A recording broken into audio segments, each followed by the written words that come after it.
Mr. Chair, we are now live and recording. You can resume the open session whenever you wish. Excellent. Thank you very much. All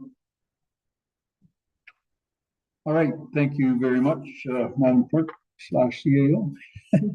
Okay, we're back in open session now. So if I could get a mover and a seconder to arise from closed session without a report. Councilor Ward, Deputy Mayor Nelson, all in favor? Carried. Thank you very much. And matters arising from closed session, we have none. We have no delegations and petitions at this particular time, so we'll move on to the manager's reports. And again, as I said before, due to the busy day, managers will be coming in and out of the meeting. So hopefully everybody's read it ahead of time. If you have a question pertaining to someone's report with another manager, you may want to ask it while they're here before they leave. Anyhow, so if we want to get started, we'll just start off. See, Dawn, I guess you're on the hot list. You, please. Thank you, Chair. I'm just going to speak up because I don't know. Or do you want to slide down? Yeah, just slide down. Thank you. I appreciate it.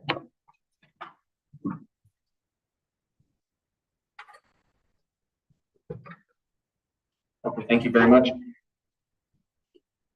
Bear with me for 1 minute just to get my notes. So, Council, you have before you my building department report 2024-10. I'm just giving a quick update on some of the recent work that we've completed within the department. We are continuing to work for emergency addressing, to work with the county, and they're leading the NG or Next Generation 911 working group. They've had summer students out on the roads to confirm some addressing. So we've most of our municipalities done. They flagged 167 addresses that have issues, and so we follow up with that as a department, and we will try to get them rectified or find out what the issue is. Sometimes it'll be a missing sign, it may be an address in error, and so we'll just work through that through the summer. We have our permit renewal still going, and again, we have over 200 of the open permits we've closed this year, so that's a good number. We're going to continue to work through them. There's lots of time spent on those, and but we're excited about the work that the department's doing. And with our sewage system maintenance inspection program, you can see that, as you know, we've updated the township bylaw now to capture the program, and we've also, as council aware, suspended the program for this year. For permitting, again, we have about a 12% reduction in permit submissions since last report. The advantage that is we also have an approximate 19% reduction in staff hours being worked. So again, our permit volume is a little bit down. Our staffing hours worked are also down more than our permit reduction. So again, we're still working on things within our department. But staff's working hard to get stuff out for us. Just when it comes to investigations, I think the last one is that we just responded to multiple new and ongoing enforcement issues. We have had 24 new bylaw complaints since our last committee of the whole report. So bylaw is still something that is prevalent in our department, and we'll continue to work through any changes that we need to see for bylaw enforcement and a review of some of our township bylaws. I think that's it, unless there's any questions from council. Mayor Watson, the floor is yours.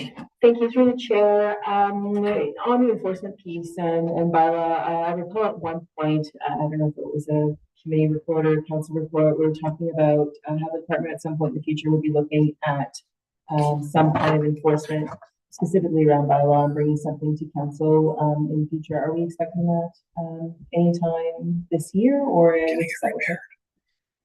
Through the chair. Watson, could I just clarify, is it staffing that we're talking, like bylaw officer, or?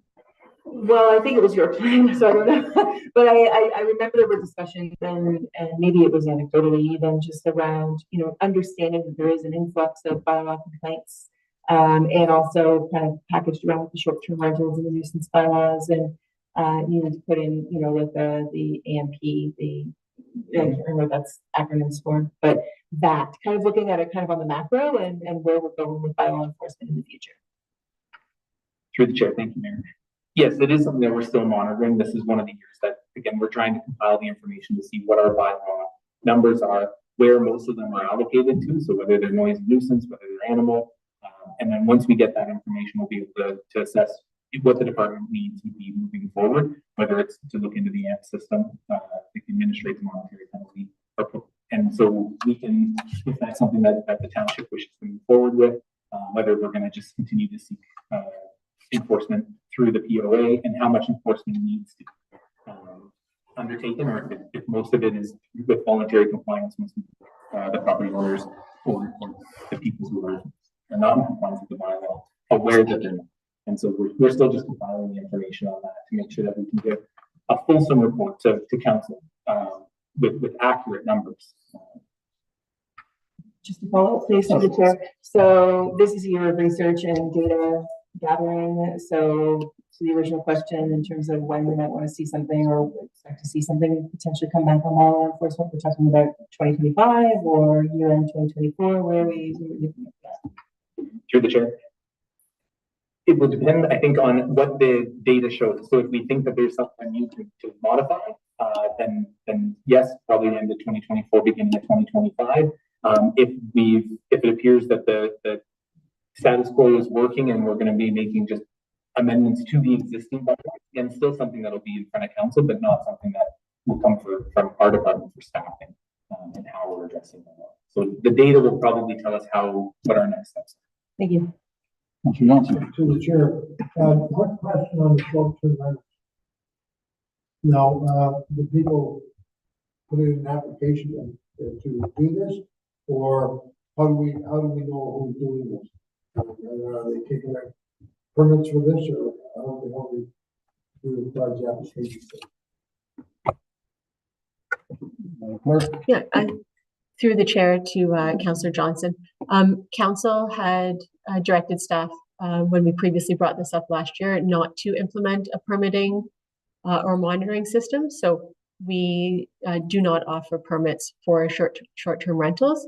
We do collect information via the complaints we receive through our noise and nuisance bylaws, but at this moment, there is no structure for short-term rentals in our township. So when we made a motion back long, whether we're going to send out information to people and tell them we want them to understand their responsibilities. So did we have a list of who we sent that out to? Through the chair to Councillor Johnson. I wasn't part of that project, so I'm not sure how that information was sent out. With our new noise and nuisance bylaws, you'll see in my report later on that we did create a specialized web page, and we have sent it to cottage associations, and they seem to like it, but I can speak to that later in the meeting. Any other questions, comments? I have one, maybe two. There's a property standards thing in right now just for over here in the village. Is there any updates? Not, I know it was in legal last time I asked, but has there been any updates on it recently? Currently, there's no update on that property, but we are following up with it. As it's continuing there's no movement from the, we are doing our next steps. Right, thank you. Yeah, looking more shabby all the time over there, getting a few more people commenting.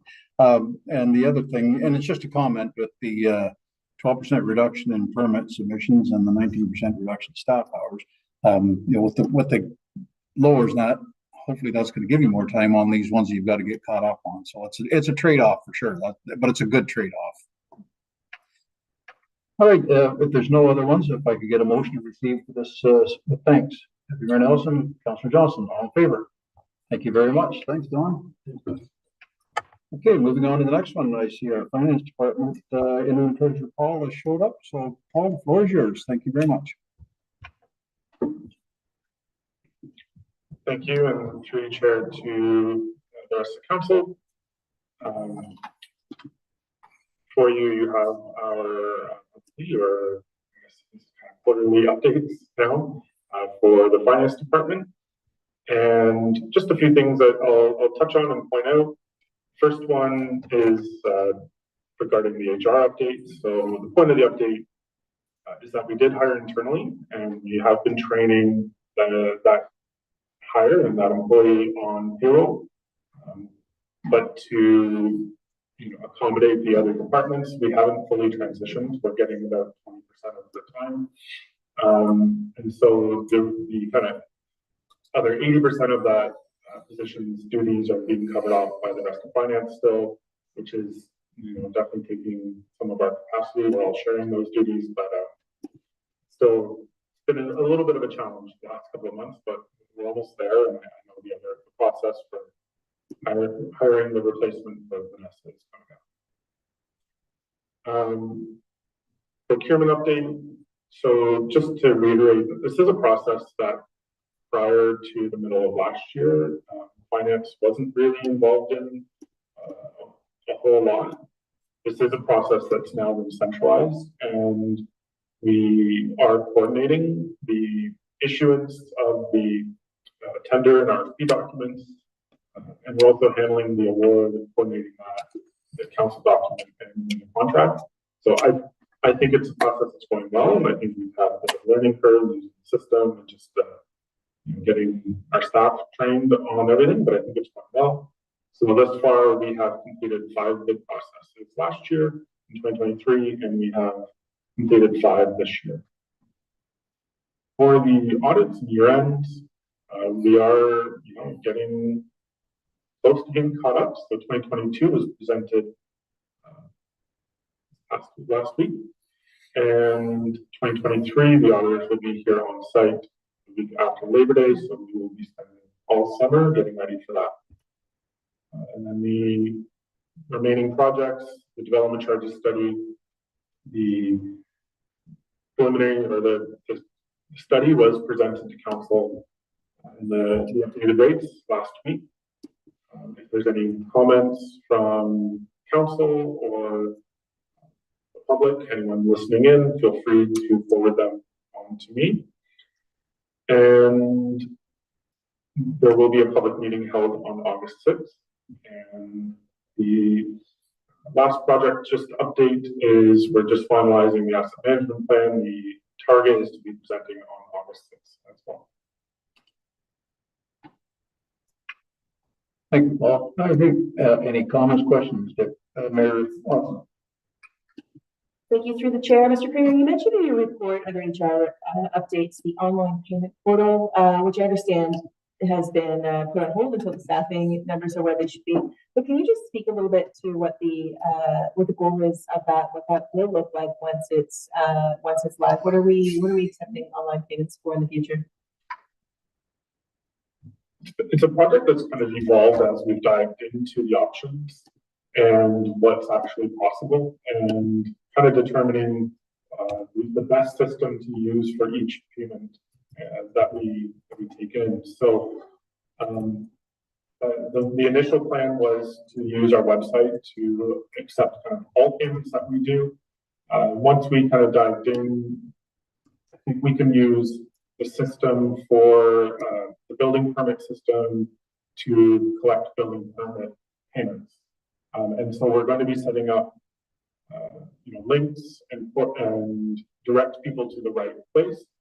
Similarly, for facility booking, we can actually use the booking software to collect payments. From an administrative and even accounting perspective, it's going to be a whole lot cleaner. It'll apply it right directly to the invoice instead of having to have that middle step of collecting the payment and then needing to apply it into the appropriate system. So we're basically, probably it'll be 3 or 4 pronged approach in terms of where you can go to make payments, but we'll make sure the website is clear, where you need to go and direct people to the right spot. Through our website, we will be able to collect property taxes, some miscellaneous items that we don't really have a spot for right now. And I know I'm forgetting something, but there will be kind of a list of items. You'll select what you're making the payment for, and we'll indicate the necessary information that we need in order to complete that. Just to follow up to the chair, under miscellaneous items would be smaller items like dog tags, for example, dog tag renewal licensing, garbage bag tags, that kind of thing. Dog tags are one of the things that we're assessing. There is another option that we could look at, but yes, that'll definitely be there under the payment portal on our website to start out. We have mapped that out, and we basically got to the point where we're doing some testing, and then we kind of had to shift priorities to make sure we fulfill all the payroll and accounts payable duties. Understood. Thank you very much. Councillor Johnson. To the chair, on their development charges, we're having that meeting, public meeting on August the 6th. We weren't planning on doing anything that night, just to hear the public. Would you like to say that? I think it'll depend on the feedback that we're getting. So the bill 10, I can't keep track of the numbers. The latest bill that changes the development charges does allow us to extend our current bylaw. So we could be in a position where our bylaw expires August 9th. So we could be in a position where we need to extend our current bylaw. It'll have been posted on our website for 60 days prior to the consideration on that night. I think if we are, people need clarification, people have comments, questions, we could always extend our current bylaw. Otherwise, if there's not really anyone coming to comment or to have questions, then we would be passing the new study and the new bylaw that night. Well, thank you, but I was asked by 2 people, how could they come in and participate? All of a sudden, you go ahead and pass them the same night with their discussion, with their comments. So I just making that comment.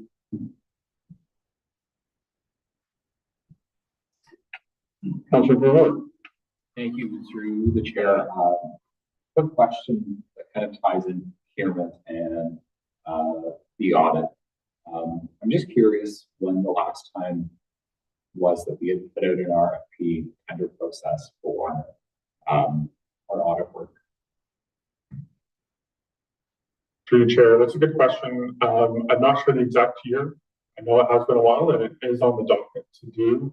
I didn't think it would be the time to switch auditors given the tight timelines that we've been having looking back over the past year. The continuity has definitely been helpful in making sure that those tight timelines can be met over the past year. But it is on the horizon. It's just trying to determine between the time that we complete 2023 and the time they'll have to come back for 2024 to actually put us back on track. And a typical timeline for the new year would be March, potentially April. So the time between those 2 time periods and to get a new audit team locked in could be difficult. We have been planning that, and it is on the timeline for our procurement schedule. So if it doesn't happen in the fall, it'll be definitely in the spring after the 2024 audit. Thank you. Any other questions, comments? And I'll entertain a motion to receive with thanks. Councillor Ward, Representative Nelson, all in favor? Good, thank you very much. Thanks, Paul.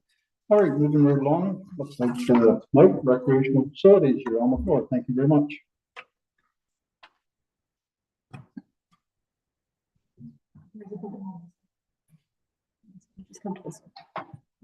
Yeah, you broke it.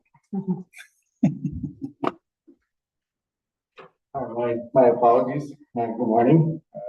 You guys all have my manager's update for you. I'm just going to highlight a couple of bigger things that we've done so far.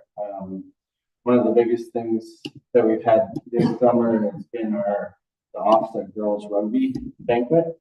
They actually came to our facility at the Douro Community Center.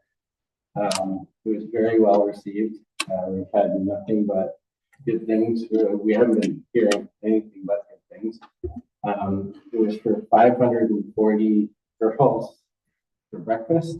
So it was a lot of chaos, but to be honest, it was probably one of our smoothest run events. The school did graciously bring out some students to help because we did have a rental on the floor on the Thursday. So they came out, they wanted to set up on the Friday, so I was a little worried at first when I heard the numbers because I wasn't sure if we had enough tables and chairs. There was 110 tables and 540 chairs. But yeah, no, it all turned out very good. Nothing but good comments. So I think the OFSA team and Cass, we're gonna send out a thank you letter as well, because I believe the Township donated to the community grants as well. They're very happy with that and appreciate it. That was awesome. Also, just on the capital project side, I just want to update the players' baseball benches. They were ordered and they actually just came in last week. So we're gonna, in the next couple of weeks, try to schedule some time around our ongoing lawn maintenance and put those in. The Legion ball diamond regrading that said the tender closes June 19th, but last week there was some questions that needed to be answered and an addendum put out, so that was extended tomorrow at 1. So we gave them an extra week, so that will be closing. And then since our last update, over last year was our busiest usage year. So far from April till June, the end of June, our facilities and sports fields and everything seen another increase of about 90 hours. So every facility, every sports field is being used by the community, and it's good to see. That's all I have for now. Happy to answer any questions. Thank you, Mike. Any questions, comments from members of council or staff, or committee, sorry. Mayor Watson and then Deputy Mayor Nelson. Thank you very much, Chair. Through you, Mr. Mood, you mentioned in your administration or the administrative portion of your report, there's 3 grants cited: Hydro One, Canada Post, and Inclusive Grant. Are those applications? Are those awards? Can you maybe just give us a little understanding as to what they're for, if they've been approved, and what the intended funds would be spent on? Yeah, through the chair to Mayor Watson. Yeah, that's so the Hydro One grant. We applied for it earlier in the year. It was for $25,000. We were going to put it towards a new shelter at Colonial Park to finish off that project, because we did tear down the old one a few years ago, and do an accessible walkway from the parking area up, and then from the shelter to the actual playground. Unfortunately, we did hear back from that one. We have not received that. For the Canada Post one, I believe we have to correct me on that one. I think we were looking at buying pickleball nets and converting that one into the Warsaw Community Center into a time where we could, from when we take ice out till the actual outdoor courts, because it was for the community or for seniors activities, and one of their prime examples was pickleball. So we were going to paint the lines on the floor, so then we'd have another few months of operation for our pickleball users. We have not heard back from that one yet. And then for the inclusive grant, because we weren't successful for the Hydro One, we had shifted that one into into that grant, and it was for up to $65,000. This was also to promote outdoor healthy activities. So, and it would be thinking of a few pieces of outdoor fitness equipment that we would be potentially adding on top of the shelter and accessible. So we just haven't heard back yet. Thank you very much. Thank you, through the chair. I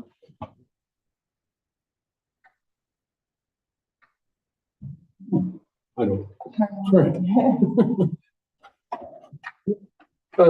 Thanks, Mike, for your report. Just a quick question. How is how's it going with the pickleball, group, but, how's that proceeding? Are you, just making good headway there, I hope, with, that group? Through the chair, the deputy mayor, Nelson. Yeah, no, all the feedback has been positive. They love the courts. They think it's such a great thing for our community. There's been a few requests that I've been able to help them with it.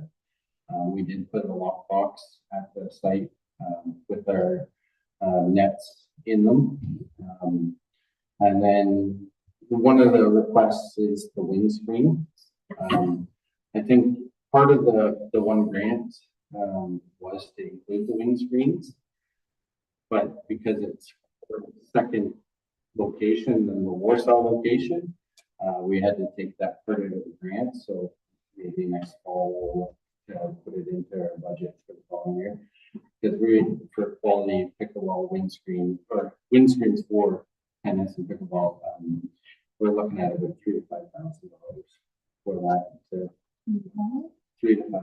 Yeah, John. No, yeah, sorry, 3 to 5,000 please. So yeah, it's a considerable amount of money, so that will definitely have to be budgeted. Okay, thanks very much, Mike. Councillor Johnson.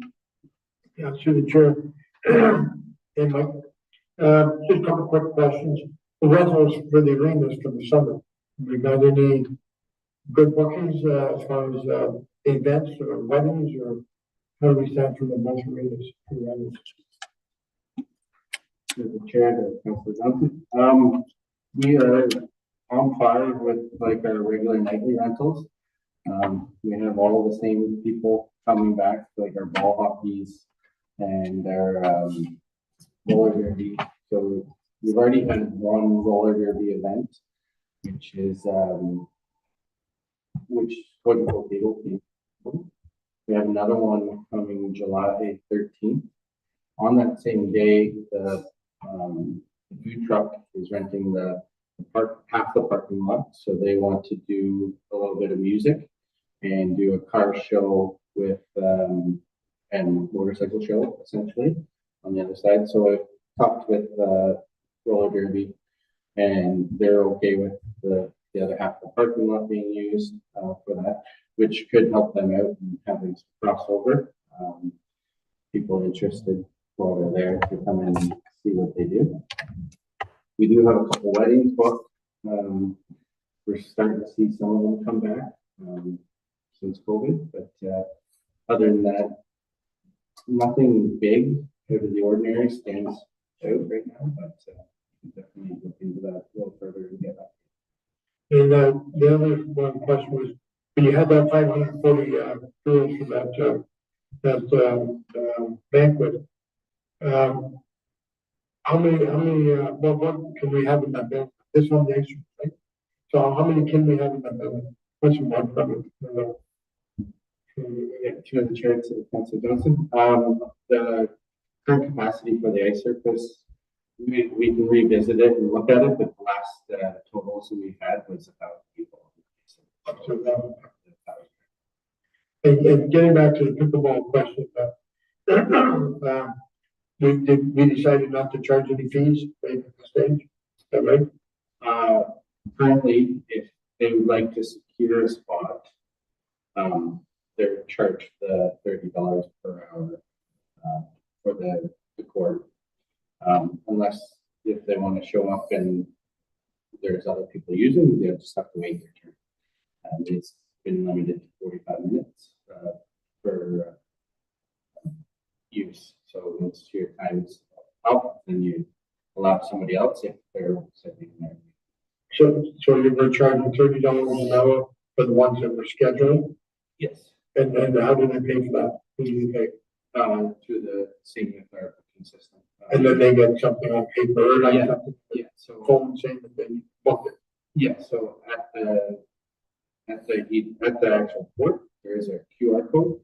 So if anybody is questioning their rental, they can scan that with their phone, and it brings up their facility calendar, and it would clearly state that that is rented at that And I heard you say there might be a second location. I got some other place, plan for another survival farm, yeah. It was just to do paint the lines on the Warsaw Community Center floor. So when the ice comes out and, in between the frost, because the weather sometimes doesn't cooperate, and, you know, the park was wet up until almost May 2/4, which that's what we typically open the gates. We were able to open it slightly earlier than that, but we had such nice weather from when we take the ice out till when we actually open the gates, that we were getting calls almost daily when we were going to open up the gates, but just so we didn't incur damages to the grass and property, we had held off. So this will help alleviate that transition. A couple more questions, the soccer net going with the weather and everything else, we're trying to keep playing that. Yep. The other thing is for candidate grade, we've got your part of it all looked after as far as getting supplies. And somebody, you know, with the office. Yep. All right, thanks, Mike. Any other comments, questions? I might have a couple if I could, please. I read somewhere, maybe I misinterpreted, roller derby or is there roller skating on Wednesday nights in Douro? Yes. Through the chair. Yes, it's Wednesdays at 6 to 7. This is a weekly thing. It is on our sign currently. I'd asked for it to be posted on our social media as well as the website to spread the word a little bit more. The first 2 events are sponsored by Startup Feeds. Thank you. But it's bring your own roller skates, right? They don't rent them like they used to years ago? That's correct. Perfect. Okay, my second one relates back to a previous one, but again, I'm not in a big hurry, but the deficit between the 2 arenas over the winter and then calculated out how much that is per household, just whenever. There's no big rush, even if you want to send an email out to all council members, but there's no big hurry in that one. But I'm just curious as to what goes on the tax bill per household business, per tax bill, put it that way. Yeah. All right, thank you. If there's no other comments, questions, I'll entertain a motion to receive with thanks. Councillor Johnson, Mayor Watson, all in favor? Carried. Thank you very much, Mike. All right, moving right on. I think we're doing pretty good here. Fire department, Chuck, you're up. Thank you very much for coming. Good morning. Yeah, just a couple updates on my report. The tanker shuttle testing, we did do that on Saturday that just passed. We were successful. Obtain our commercial rating, so residential and commercial rating will be continued. Our master fire plan continues to wrap up. Our community risk assessment final draft is done. So both of those we presented to council after your summer break. But we will meet our compliance for the community risk assessment date. The training center in Norwood, we have hired a new executive director there. We will have a press release out shortly for that. Just a summary, I guess, on the years of service direction. So I just wanted to give some context. So the previous term of council created a policy. We had 6 members who would not meet the policy requirements, and were asked if they would like a year leave. And this is similar to what we do from time to time with other firefighters, and they all ask for this option. This council then revoked the policy that affected them before their year leave was up, and they all returned. I will follow council direction to provide years of service credit with Douro-Dummer, with provincial and federal awards will be a year behind for 10 months. They do not recognize a break in service. Just to let you know, this approach may create some animosity for others that take leave because they have not and haven't been accumulating years of service either. So we are working on some new policies where we'll include these criteria as per council resolution, and you should see these later this year. And lastly is we're working on a RFP for 2 replacement pumpers. It's not in the 2024 budget, but there are 2-year delivery times. We're just trying to get them together and get them out, but that'll come back to council. There's some challenges with trying to fit the right trucks in stations, and we try to work through that as well. So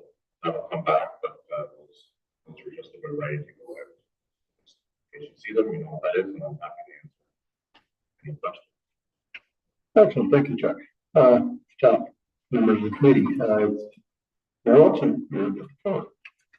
Thank you, Chair, through you, Chief, just on those pumper RFPs that are going out. So, fit, I know we've had lots of conversation about whether or not the station could accommodate the size of the apparatus any longer, just in general. Where would you anticipate these two pumpers being located? Are we talking station one or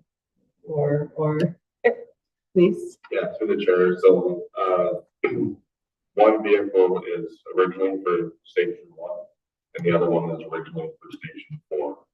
Currently, we're playing vehicle Tetris right now, so the station one vehicle that's due to be replaced is currently at station two in Douro, because that secondary truck was shorted. So then we got the new tanker, and we switched those two pumpers. So those are where they're originally supposed to go, but we do have some capacity to move things around to keep them until we get the buildings that we need to make them fit or do some renovation. We don't like to do that, but these are 20-year trucks. So, you know, as long as we have some commitment to move forward, to get these other two stations resolved, and we don't want to have the wrong truck for 18 years. So we do have capacity to keep this Tetris model going and move them to other stations, like station 5 can accommodate if we need to. We can also move another truck over to station 4 because it has 2 more years before the other one is due. So we can move these around and still keep all stations with frontline pumpers. But eventually it will catch up to us. So that's maybe what we need to discuss before we issue any of ours, just so we're clear on that. Hope that answers your question. Thank you. Any other questions, comments? Just one to the chair there. One question, Chuck. Now on station one, are we looking at just putting addition on to be able to get that new truck? Or we're not doing the home and building of it? Through the chair, Councilor Thompson. So we are, this year we do have some plans. I'm waiting for the master fire plan to be completed just before, so we don't put the cart before the horse. But talking with our building department and just running through some ideas, I think we can probably do a 2-phase approach, depending again on what the comments come back from the master fire plan, to try to maybe put a second story over the administration side to make us compliant with some of the health and safety issues there, and then to do a modification or maybe a one-way addition. Our biggest problem there is length and height. So it could be a 2-phase approach to that, but that's not finalized, but we hope to have that back to you as a conceptual idea later this year. Thank you. Any other questions, comments? All right, then I'll entertain a motion to receive the thanks. Councilor Ward, anyone else? All in favor? Yes, thank you very much, Chuck. Much appreciated. All right, moving right along. Jake, Public Works, you're up. Thank you very much for coming. Thank you. Through you, the chair. I'll just touch on some of the highlights in my report. We had hosted a local Public Works Association meeting in May. Well received. On that note too, we will be hosting the local and provincial truck rodeo in September. The local rodeo will be September 24th and the provincial September 25th. So keep that on your calendar. On the training side of things, staff completed various training modules, required training modules, just renewing these training for the staff. On our capital, we've completed brushing, the ditching.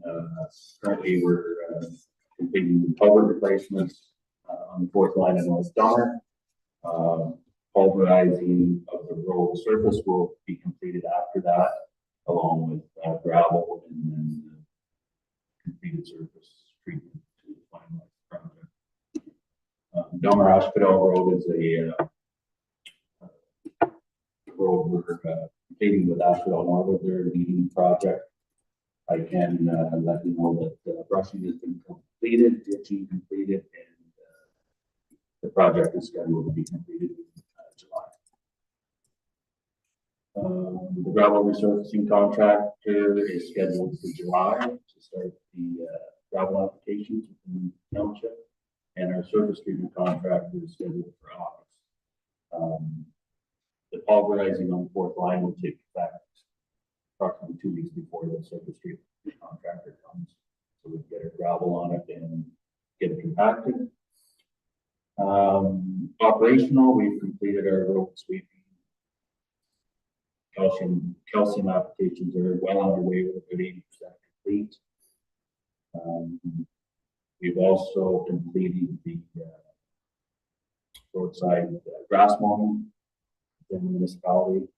We will be having to complete this a second time later in the season. Grass is growing quite rapidly this year, so that will be done. We'll try to leave it later in the summer and time it, hopefully time it right to get last in the fall. We completed all of our excavator and earth brushing in the spring for the year. On the waste management side of things, the next household hazardous waste day is scheduled for August 17th. The green waste bin is in place at the Public Works Yard and will be there until late fall, depending on weather. Along that side of things, you may be hearing some residents' concerns or questions regarding waste cards. We are trying to implement this back into our regular operations, and that is to request that you show your waste card on the transfer station. So over the years, it's kind of got passed by, so we're just trying, with new staff there now, we're trying to implement it, get things back on track. There is just a lot of questions regarding why we're asking for it. It's just, we're trying to explain the reasons why, and most residents are complying with that. We are looking at potentially changing the waste card. The look of the waste card currently, it's more of a dog tag, takes up most of the card. And the waste card is just a small portion of that. So hopefully next tax billing, we'll send out a separate card for our waste card, so it's separated from the dog tag, making it less confusing. And that's all I have, so I'm open for questions. Excellent, thank you. Comments, questions? No. Thank you. Through the chair, Mr. Condon, on those waste cards. It's great to hear that I think we should be re-upping that program. I frequent the transfer station, and I can't remember the last time when I would have been asked for a card, but then maybe they just know who I am, so we'll leave it at that. But my question on the waste cards is, how are we going to address people who receive their tax bill and newsletter via email, as we're trying to move more residents to that model? And is a waste card even necessary in the sense of, answering my own question, if my driver's license has my address on it as a Douro-Dummer resident, then could I use my driver's license? But I understand residential or seasonal residents who may not have that might not be able to do so. So I'm just wondering where you're seeing it going as we go more kind of digital with our communications to residents. Through the chair, thank you. I think if they are being emailed, we can implement a electronic portion of the tag that they can either print off or have on the phone to show as well. So that's something we'll have to look at going forward. But it's a good question. So we'll invest in it. Thank you. Councilor Johnson. That's the chair. Just a couple of questions. Now, one question that I like people bring to my attention, I'm on the rules all by myself. So I'm wondering, when you're driving around inspecting the roads. My main concern is the intersections. Like, there's so many of them now with the brush comes in, you know how it goes in, they've got to go right out into the intersection before they can see if there's something coming around the corner. Is that something that, when you're out there, that you kind of, make a list of some bad ones? I know the other day that I mentioned to them that, I mentioned to you that there's quite a few that you get concerned, people saying, my God, we're right out in the middle of the road before we see down the corner. Is that something that when you're out driving around, that you make a note of, and then you start brushing some of them back?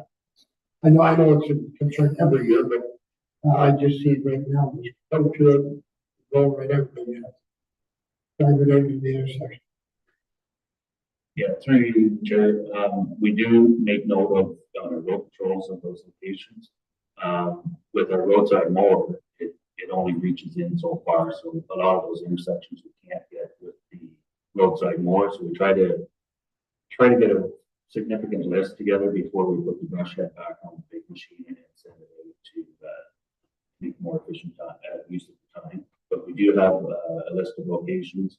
And as well on that topic, our new brush unit that we'll get in the fall, hopefully, we'll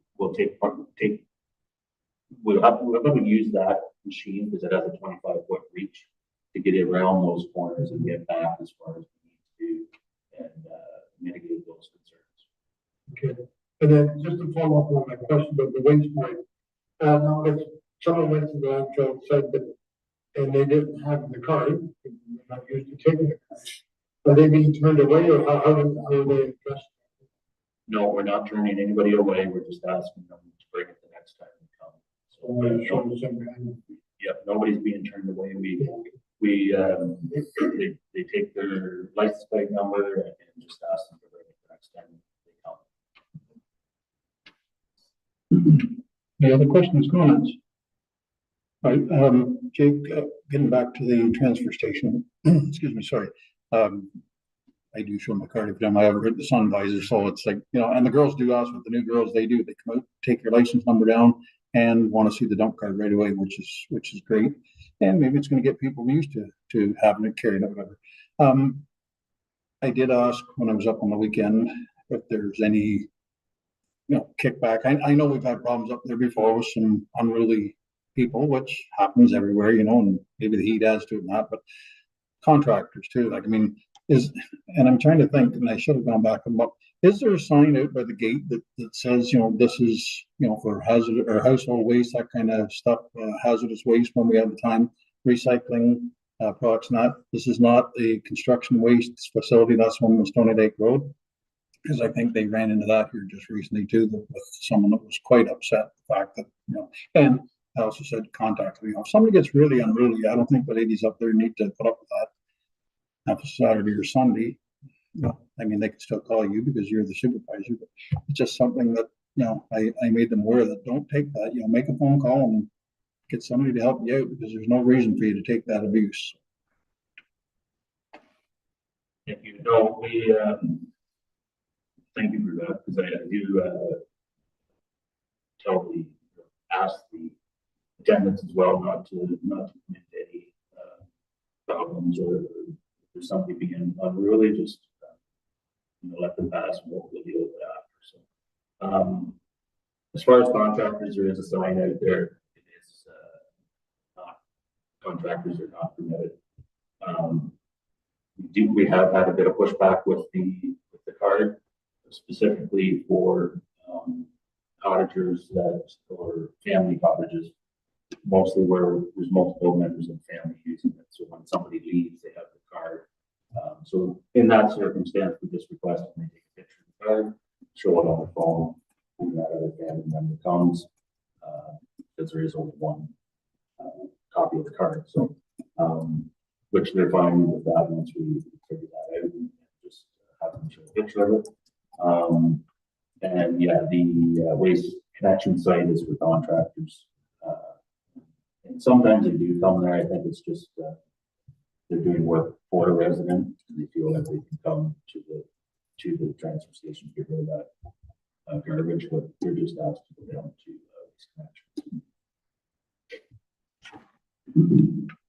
Thank you very much. If there's no other comments, questions, I'll entertain a motion to receive with thanks. With Mayor Nelson, Councillor Johnson, all in favor? Carried. Thank you very much, Jake. Okay, I guess, we have, is Maggie on her way or all right? Take a couple minute break until she gets here. Don't mind, she'll be joining us. Oh, Maggie's on mine now. All right, perfect. Hi, Maggie, you're on. Hi. Thank you very much for attending. Can you hear me? Okay. Yes. Okay. So I'll just highlight a few things from my report. It goes back to February, so there's a few things to bring everybody up to date on.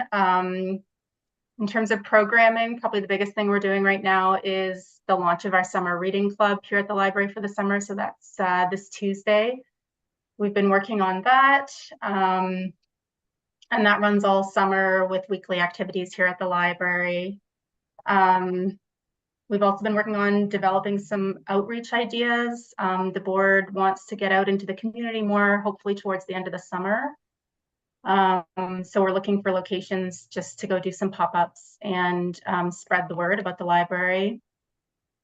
In terms of policy, since we last met, the library board has done quite a bit of review, just like the annual workplace violence, working alone policies, all of those. And then May, we spent quite a bit of time recruiting and hiring and training our new library assistant. So we have a new staff member here, Stan Williamson, who most of the township staff has met, but I don't know if all of the council members have, but Stan is our new library assistant here. So we have been making sure all of our staff is up to date on training. What else can I highlight? I guess we spent a bit of time collecting quotes for the roof, and I heard the update from the last council meeting. So my understanding now is that we'll go forward with trying to get quotes for a metal roof.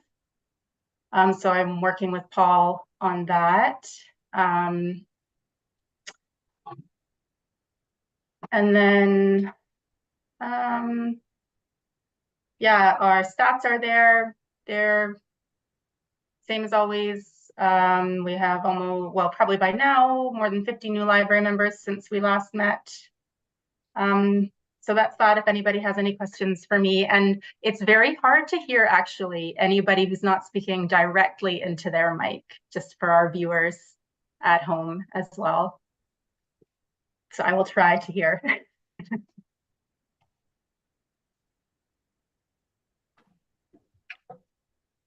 All right, thank you very much, Meg. Any comments, questions from members of the committee? I got Councilor. a question now. Like, I guess maybe this more to you, Martina. Like, who does maintenance on our buildings? Example, the library there needs a new roof. Yes, it's pretty bad. But like even as we're looking at, even the eavesdrops are full, and sometimes this will cause some problems. Is there anybody that does any maintenance on the buildings? Example, the library?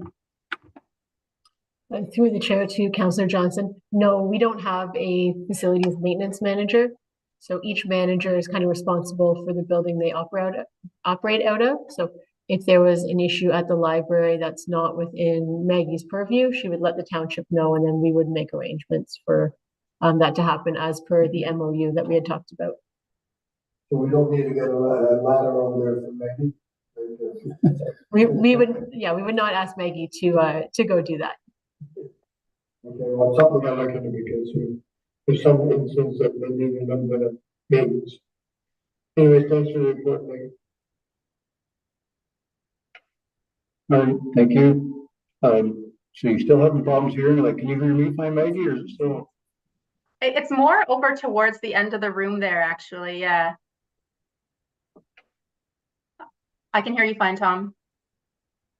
All right, it's good because I know right at the very, very start of the meeting, Martina told us that, you know, we've set this up a little bit different, kind of like that, see how it works. It maybe, and we hear it fine in here, it's quite loud here, but the outgoing to you is good comment, good feedback, so.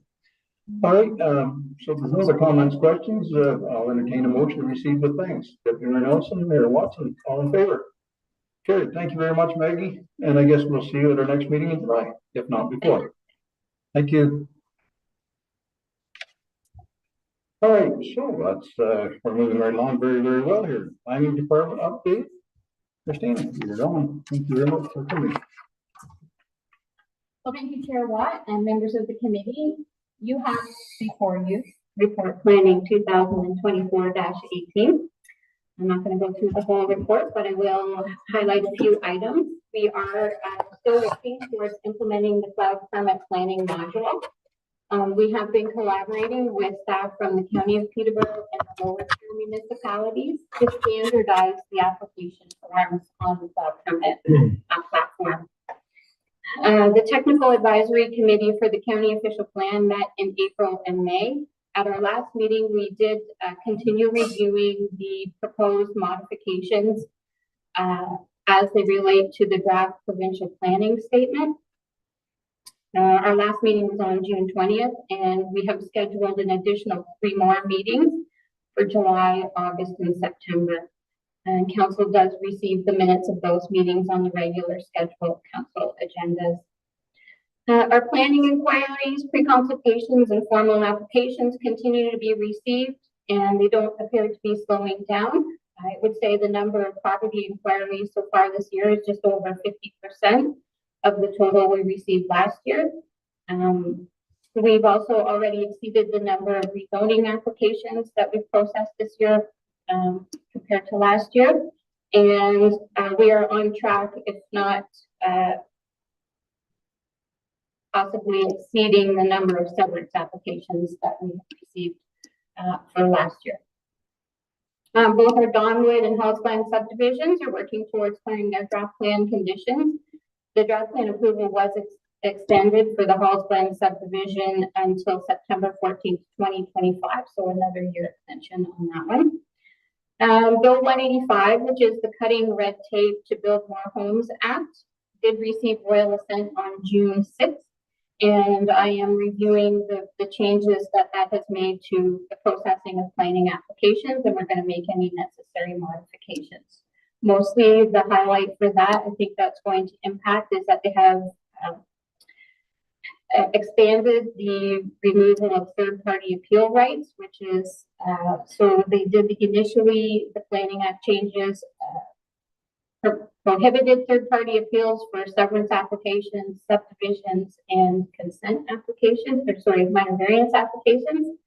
They have now extended that to rezonings, official plan amendments, and site plan approval. So we've sort of made that across the board. The comment period for the proposed provincial planning statement did close on April 12th, and the province hasn't released it or announced the date of adoption for that new PPS. So we're waiting to hear an announcement on that. So with that, I will turn it back to you, Chair Watt, for any questions. Thank you very much. Comments, questions from members of the committee?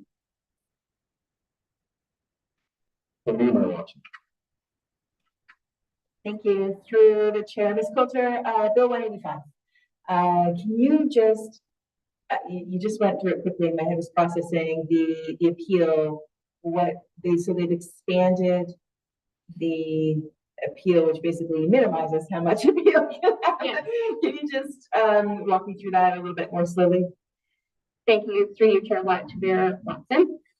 So what that means is in the previous versions of the Planning Act, appeals would be allowable from any member of the public. So third-party appeal means you're not the applicant, you're not the approval authority, and you're not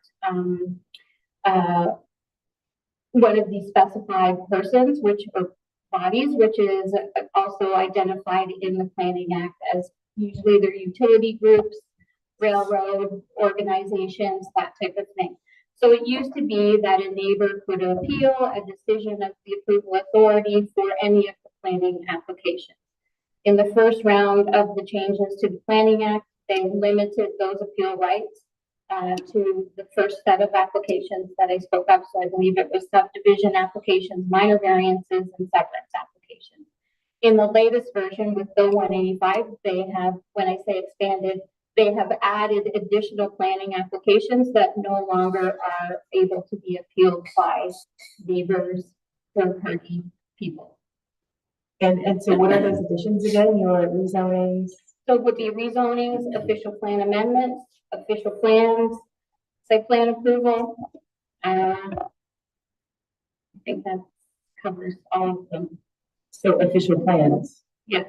So there are limited circumstances, and so it's kind of a convoluted when you follow through the regs. There are still some circumstances where approvals could be, but for example, if you're asking about the county official plan, the approval authority is the minister.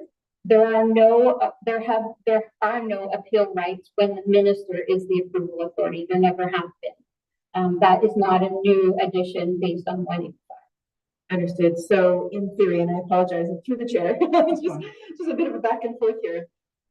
So as it relates to the county's official plan, of course, which Douro-Dummer falls within, and we're waiting for the provincial planning statement to be approved, hopefully in the fall when government rises again. Presumably, I know we're waiting, like the official plan is sitting with the province. So presumably it will be approved with some amendments from the province. We won't be looking at going through a public appeal process at that point. Am I correct? Taking through the chair. That's correct. So once the province makes a decision on the official plan, there is no opportunity to appeal their decision.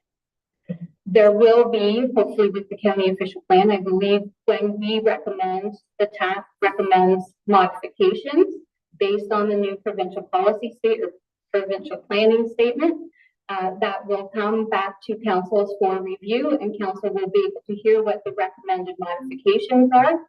We're going to recommend those to the province. The province doesn't have to accept those recommended modifications. They can choose to accept them, or they can choose to approve it without accepting those modifications. They could also make their own modifications. Hopefully they will reach back out and ask if the proposed modifications are acceptable to all those participating in the official plan, but that's at the discretion of the province. And one final one. So then at this juncture, even when the TAC recommendations come back to our council for approval for sending on to the ministry, there's no real opportunity for the public to engage in that process, other than at the council table. And if we choose to adopt those, the minister can still override that. Am I correct? You're correct.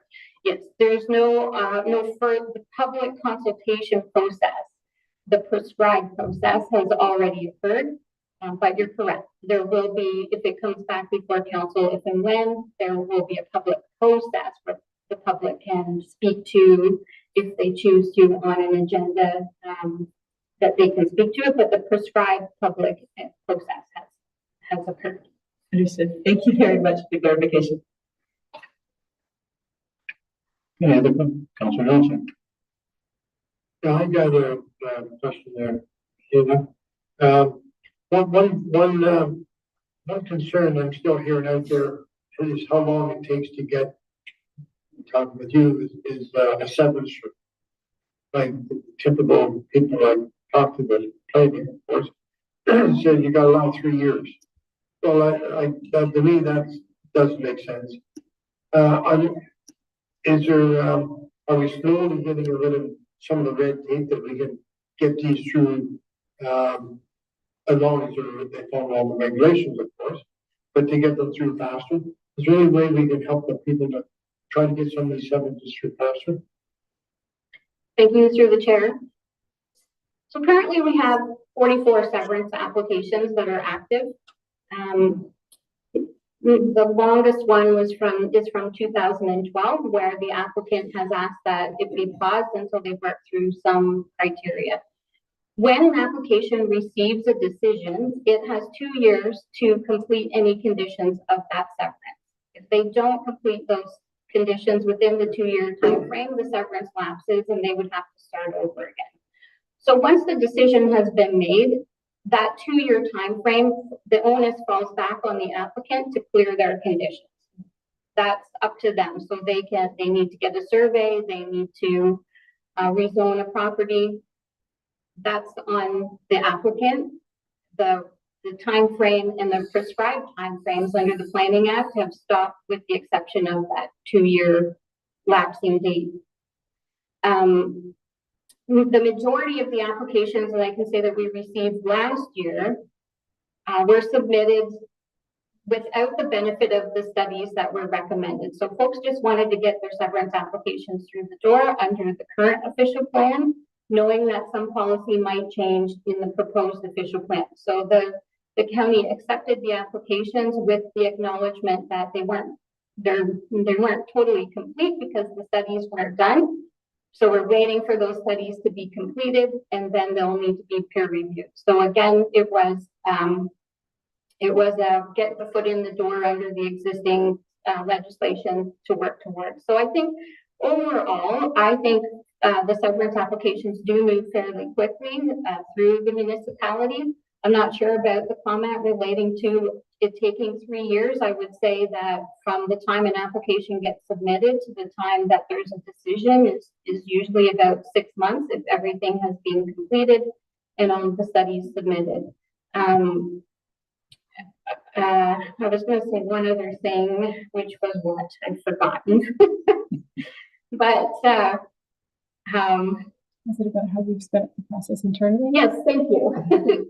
We also did implement speeding up the process by no longer utilizing the planning committee, I believe it is. So now when we receive an application, staff has the delegated authority to prepare the comments. You get a copy of those comments that we send to the county through your regular council meetings. It's called the municipal appraisal form. So that highlights whether the application conforms to all of the legislation. Council is aware of the application. We're sending that back to the county to make the decision. So we did streamline that process, and I think we did cut a lot of. There would have been a scheduling of a meeting to hear the application, and then there would be agendas, and so we have streamlined it that way. Thanks, Martina. Okay, so what I'm hearing from you is that basically if they're being extended because of the conditions that they haven't fulfilled to get the sentence. And then that's a question I never said. It sounds like that's the back of their hands once again to fulfill those conditions before they can get the final. All right, thank you. Through the chair, if I might too. And if there are specific examples where someone does have questions about their specific application, please send them through, and I'm happy to understand where they're at or what the holdup is in the process. Thank you. Any other comments, questions?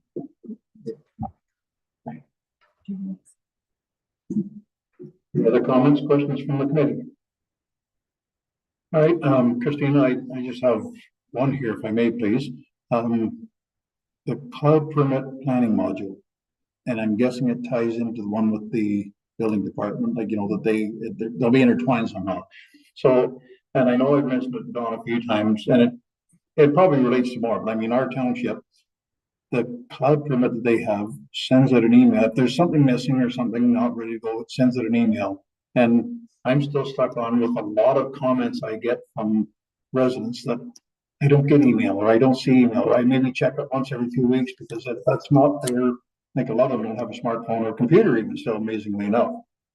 And that's where we have to rely back. But, you know, if it goes 2 or 3 days, you don't have to reply a phone call. And I mean, that's something that I keep pressing and pressing on. And I don't know whether it's happening. I forgot to ask Don that in his presentation. But if this is the same, I mean, that holds up permits and stuff a lot because the people don't get that correspondence the way they're normally used to getting it. And I know the world's changing, but our community still has a lot of senior people that know, and maybe they've got someone looking after it for them, kind of like that, which is good, but not all of them do. I know one in particular, the gentleman was on the job site working, and this is the building department, but he's on the job site working, waiting for an inspection to come, when the inspection would be canceled till the next day. But he didn't know it till he got home that night, because he's not, if he'd had a phone call on his phone, which he carries with him, he would have, oh, okay, this isn't happening tomorrow, that's fine. But it was just an email, and he didn't know until he got home that night that, oh, that's why they didn't show up, and he wasn't very happy. But it's just one of those things that I still think we have to follow up with more correspondence with people, that if it lags over a certain length of time, again, we have to decide what that timeline is, 3 days, 5 days.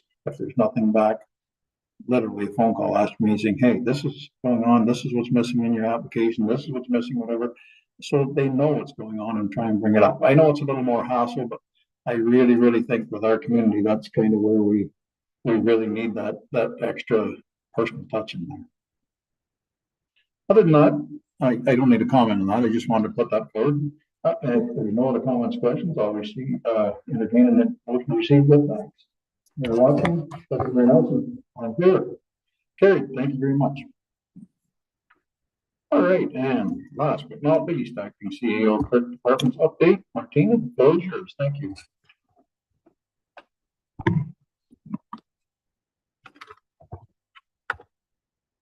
Thank you, Mr. Chair. Just moving the technology around so it's more accessible to me. Yeah. All right, thank you. So there is a report before you. It's an overview of the CAO and clerk's departments for May and June. We have been quite busy in this time frame. For the year to date, we've had 10 regular council meetings, 2 committees of adjustment, 7 special or closed session council meetings, 1 police service board, and 3 committees of the whole, including today's. The department has also, I just provided some overview of some of the items we've been issuing. So we have issued 4 lottery licenses under our new lottery license bylaw. That process seems to be going well. We've been working with the groups directly, helping them move through the process. Under this new bylaw, for the first lottery license they receive, we do a review of all of their documents, because the documents have not been reviewed in quite a long time. So the items we had on file did not meet the act. So we were working through that with them, which goes quite smoothly.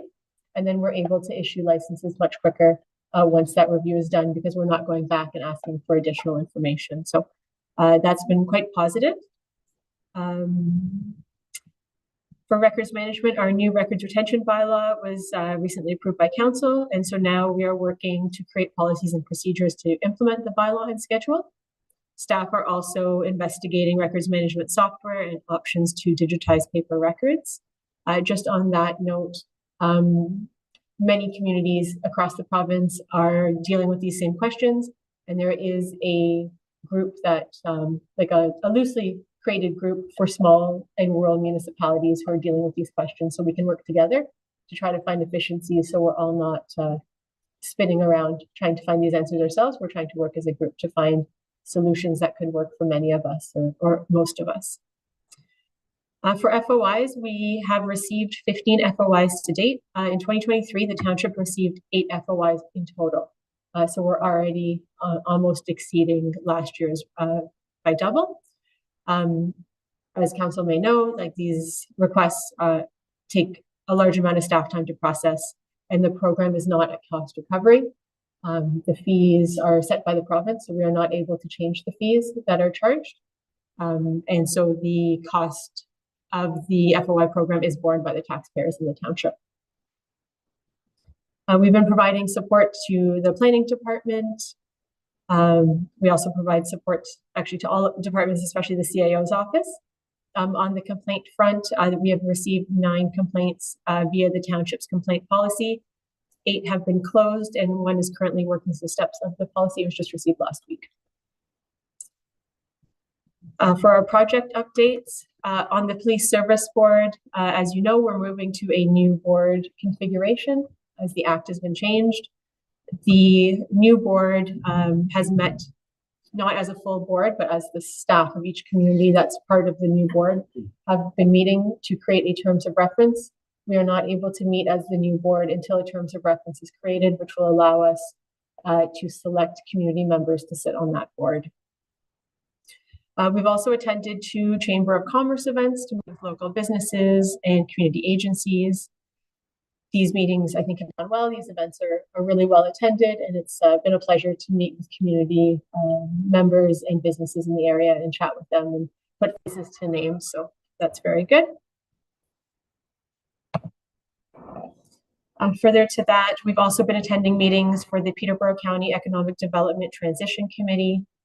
As you know, PCAD is being dissolved due to the city deciding they were not going to continue funding, which meant the county could not support the organization themselves. They needed the city to partner on them with that. So the county is moving through their own economic development strategy to fill those gaps. And so we are sitting on that transition team to ensure that the township's views and needs are reflected in whatever the new agency looks like. Further to that, we've also been attending the monthly CAO meetings to ensure that we're working with our neighbors across the board. You already heard from many of our managers about the summer students that we've hired. We were quite successful. We were able to get summer students for the Parks and Recreation Department, the Building and Planning Department, and we have a shared student between Planning and the Clerks Department as well. Earlier in the spring, we worked with the County of Peterborough and the Parks and Recreation Department to host the County Awards at the Douro Community Center. That event went quite well. It was well attended, well organized, and so it was a pleasure to work with the county to pull that off in our community. We've also completed the transition for the Legislative Services Assistant position. As you know, Patty is on leave, and so Anu is filling that role during this time, and it's great to have her back in our office. We've assisted the Finance Department with their recruitment process for the payroll clerk, and now we are assisting Parks and Rec and Public Works to fill their vacant position. We are getting quite close. I believe we're going to be doing phone interviews at the end of this week, in-person interviews next week, approximately. So that'll be great. We did complete a fence viewing earlier this year, right after our new bylaw was passed. That fence viewing has been appealed. So it's been sent off to OMAFRA and the provincial referee for them to take over that process, and they will make a determination from there. So that's something new for us. I believe that appeal will actually be heard here at the township. They bring someone through the community to meet with folks. So we're just waiting for information from the ministry as to what steps the township needs to take to support that process. As we mentioned kind of earlier in the meeting, staff created a new web page, brochure, and flyer with QR codes regarding the township's updated Good Neighbor bylaws. This is the noise bylaw and the nuisance bylaw. We've sent those items out to cottage associations. They've been able to share them with their members at some of the summer meetings. We have had quite good reception from those associations. And so we're pleased with how this is going. And I think this may be a communication technique we use for other projects going forward. It's been busy, so apologies for all of these updates.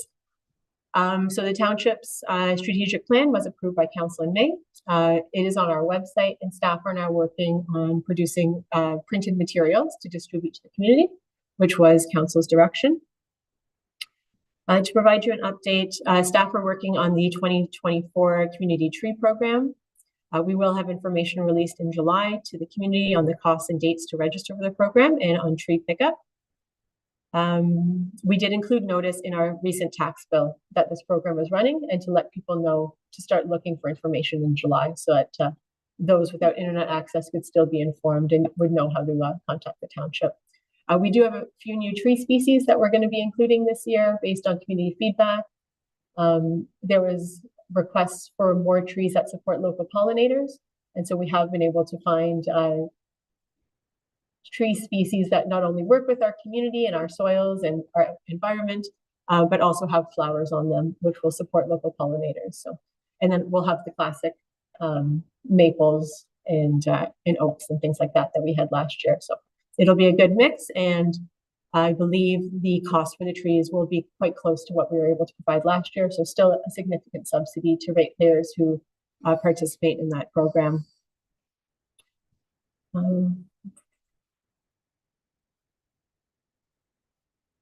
Oh, I wanted to just provide council an update on our social media.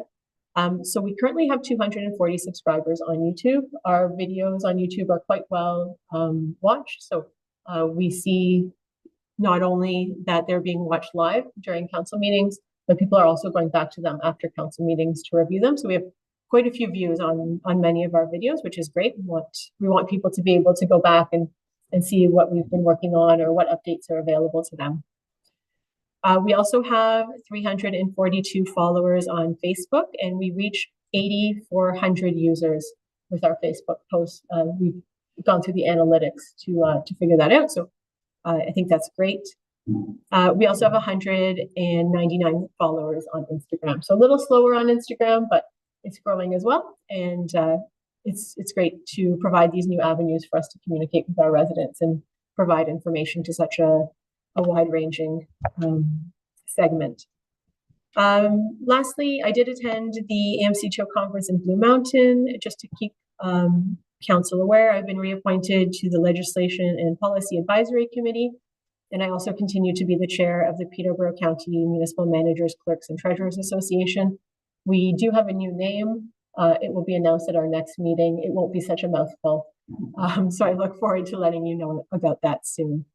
I also just included a few upcoming projects that our department, mostly the clerk's department, is hoping to work on in the future. So we are going to do a readiness assessment for the digital records management program. This involves InfoPros, which is the company we use for TomRems, and they do an assessment of all of our systems to see what steps we need to take to implement a digital records program. So we're not buying a system and trying to implement it, and it turns out there were steps we had to do in the past. We want to make sure we're doing this right from the beginning and not having to go back and forth to ensure we've got smooth rollout when we are ready to move to that digital platform. We would also like to do a midterm review of the council code of conduct and the staff council relations policy. Our integrity commissioner had provided some updates that they wanted to see back last year that we were not able to get to. So we'd like to review those and bring a rollout. Midterm is a great time to do it. Council's been in their seats for a little while, so I feel like you have a good grasp on your day-to-day responsibilities, and we can put this in place well in advance of the election so it doesn't have any impact on that, and there's time for everyone to get used to it.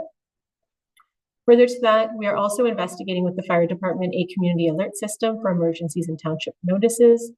We're hoping that this system will not only be accessible to those with smartphones and tablets and computers, but it will also be able to reach people on landlines to make sure that we're reaching as wide of a population as we can in our township.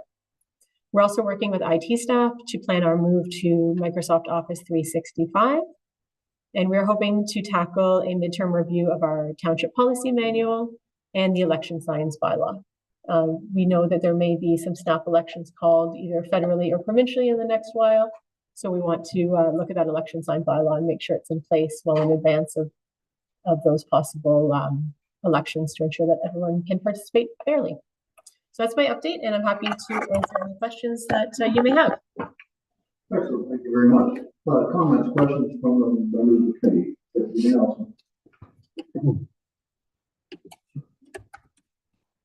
Thanks for your report, Martina. Just a question on the economic development. I know one time we had an economic development officer.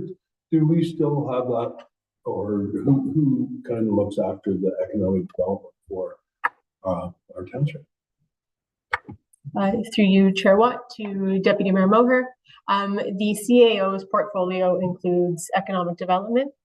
We also have, many of our admin assistants have line items in their job descriptions to help with special events and facilitating communication. For the most part, when we do have economic development questions or someone is looking for support for a new business, we do send them to the Business Action Center, Community Futures, and previously PCAD. As PCAD gets dissolved, we'll be rolling people to the county once they have their staff in place. But we don't have an official economic development officer in our township. just follow up on that, Martina, do you see that, it might become, a little more onus, with us as a municipality to maybe have somebody more involved with the county, more specifically, a little more time involved, whether that might be us taking a look at just actually having a person more. I know it comes under the CAO's maybe role, but can you first, and maybe you can't answer this right now until everything takes place through the rollout with the county and that. But do you perceive that maybe an appointee or of staff might be necessary to help facilitate that for our economic development? Through you, Chair Watt, to Deputy Mayor Nelson. I do see that taking some form in the future. When we look at the strategic plan that was just passed, there are pillars involving the business community and communications. Both of those pillars, I feel, are very intertwined. We don't currently have a communications person that falls under the clerk's department. We take care of much of the communication with the wider community. As our new plan is implemented, we will have more and more of that communication, and it will be necessary to ensure that we have someone who is very committed to that role. So I think in the future, you'll see information coming from staff looking at ways that we can ensure we're meeting those requirements under our strategic plan and fulfilling those roles and building capacity within our team. So I think you'll see some of that information roll out in the next little while. Good, thanks, Martina, for the answer. Any other comments, questions? Okay, I have a few here, Martina. I don't want to open something up. I want just to comment, the Facebook page, and I know I have put forth before a couple of comments on it that, and I do see it once in a while that, you know, we put something out there and then it explodes. Like, you know, that people have always, not everybody, but there's negative comments come in and then it gets worse and worse and worse. And I'm just wondering, and I think I brought it up before, that with our Facebook page, and people say, oh, you got to be transparent, you've got to be, you know, forthcoming, stuff like that. But if we list it just as an information only page, if people want to put feedback back in, they can always send an email into yourself or a staff member that's related to the thing, like if it's a road thing, if it's whatever.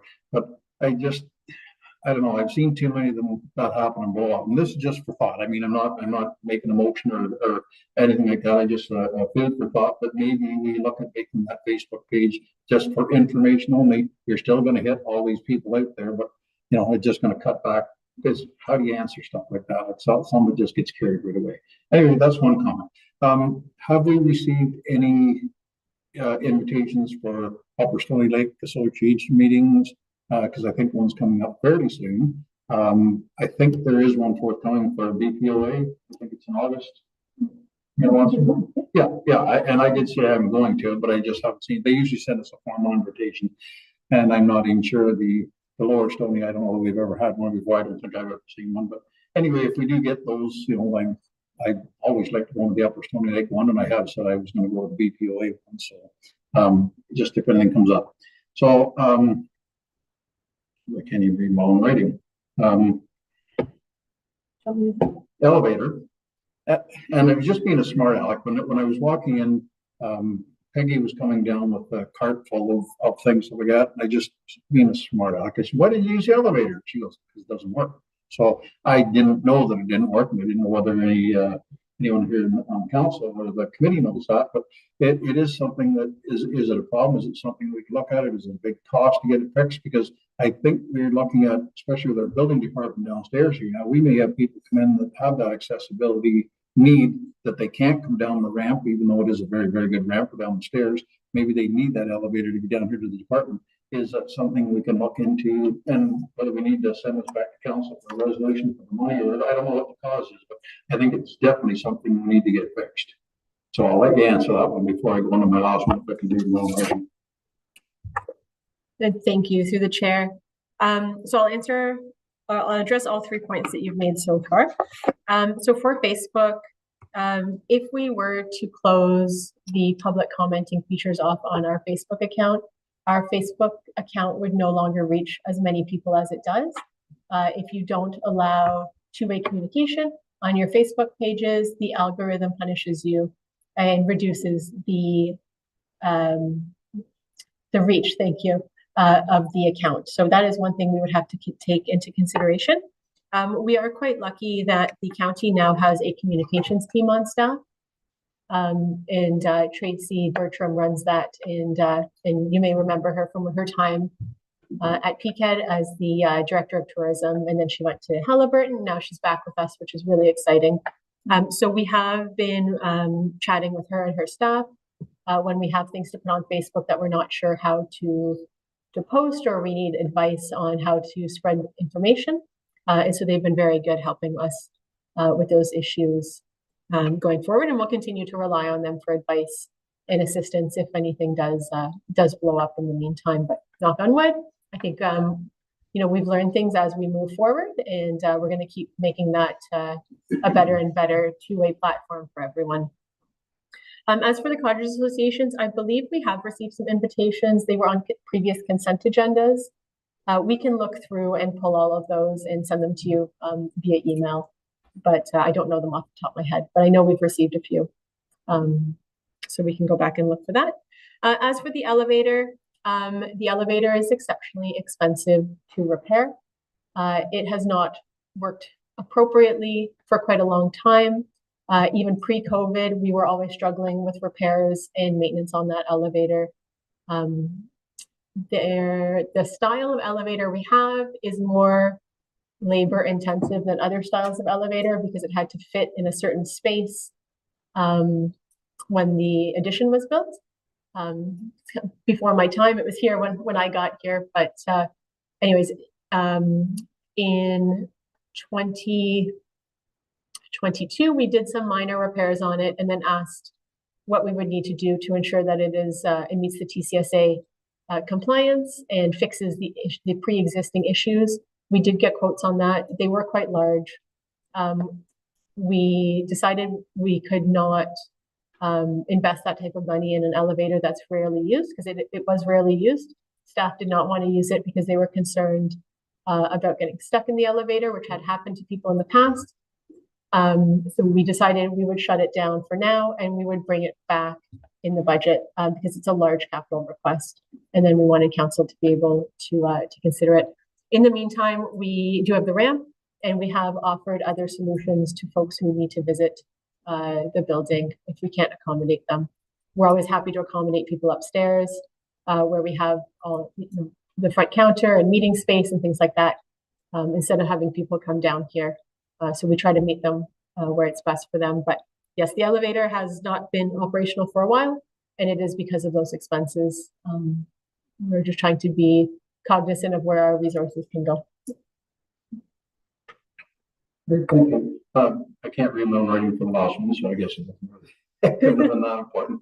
Okay, but I would like to see it, on the next budget information. I think, accessibility wise, it might be something that we make it stronger one of these days. I don't know, maybe not, but yeah, I would like to see it on the next one. So anyway, unless there's any other comments, questions from members of the committee, I will entertain a motion to proceed with thanks. Councillor Johnson, Councillor Rowe, all in favor? Excellent. Thank you very, very much, everyone. I think that was not a productive meeting. And just speaking for myself, and look at the time, 12 o'clock, we'll go down. It's just one of those things that I think that it's a lot better doing it this way than when we used to do in council, because you have time to dive into things, you have time to ask questions and so on and so forth. And every couple of months isn't that bad, but I really don't see, changing it. And I think every 2 months is fine for everyone. Everyone's good with that. And I don't, even if we have a format like today where, things are tied down and staff has other obligations, like they don't allow us to sit here 2 hours, 2.5 hours if we do this. So I think this format works really, really great. So Moving on to number 10. If there's any business for the next meeting, if anyone has anything now that they're thinking they'd like to see for the next meeting, please speak up. If not, email into the clerk, or her designate in the next, give them a few weeks notice, kind of like that, but they can get some information ready for us. And other than that, I guess we'll adjourn this meeting at 12 o'clock. If someone would like to come to the vote, Mayor Lawson, all in favor. Excellent. Thank you very much, everyone. Much appreciated. Have a good day.